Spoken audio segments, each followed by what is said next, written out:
প্রত্যেক ওই পুরুষটা ধর্ষক যে টিকটকে, ইউটিউবে, ফেসবুকে বিভিন্ন টিকটকার নায়িকাদের অশ্লীল অঙ্গভঙ্গি দেখে নিজের অবৈধ নাপাক খালসাত মিটিয়ে থাকে। আর প্রত্যেক অশ্লীল নায়িকা, টিকটকার এরা সবাই ধর্ষকদের জন্মদাতা। দেশে যে এত পরিমাণ ধর্ষণ হচ্ছে এগুলোর কারণ কি বলতে পারেন? 5 বছরের শিশু থেকে শুরু করে মাদ্রাসায় পড়ুয়া হাফেজা মেয়ে পর্যন্ত ছাড় পাচ্ছে না। এগুলোর কারণ কি জানেন? আজকে দেখেন ফেসবুকে, ইউটিউবে, টিকটকে প্রত্যেকটা জায়গায় ছেলেদের মস্তিষ্ক ধ্বংস করার জন্য, ছেলেদের ভিতরে সেক্সুয়াল একটা অ্যাগ্রেসিভ তৈরি করার জন্য সব জায়গায় অশ্লীলতার সয়লাভ চলতেছে। এগুলো কারা দেখতেছে? এদের দর্শক কারা ভাই? আপনি দেখতেছেন। এই যে এখন যে ভিডিও দেখতেছেন না, আপনি দেখতেছেন ওই সকল ভিডিও।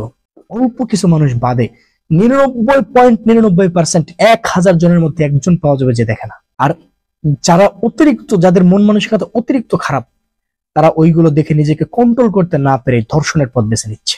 এই যে নাটক সিনেমা চলতেছে না, দেখেন বর্তমান নাটক সিনেমায় কি চলতেছে দেখেন না? প্রেম, ভালোবাসা, মেকশি, আকাম কুকাম ছাড়া কি আছে সেখানে?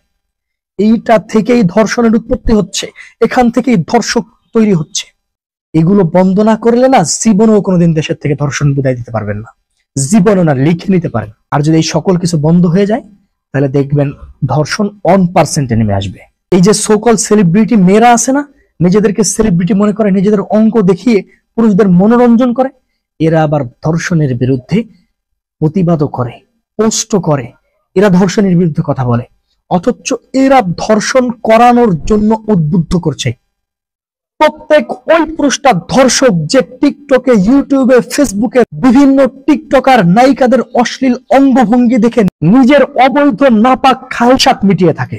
আর প্রত্যেক অশ্লীল নায়িকা, টিকটকার এরা সবাই ধর্ষকদের জন্মদাতা। যে সকল মেয়েরা মিডিয়ার সামনে নিজেদের শরীরের বিভিন্ন অঙ্গ প্রত্যঙ্গ দেখিয়ে পরপুরুষের মনোরঞ্জন করে থাকে, প্রত্যেকটা নায়িকা ধর্ষকদের জন্মদাতা। এদের কারণে দেশে ধর্ষকরা জন্ম নেয়। এদেরকে বন্ধ করতে না পারলে দেশ থেকে ধর্ষণ জীবনও বন্ধ হবে না।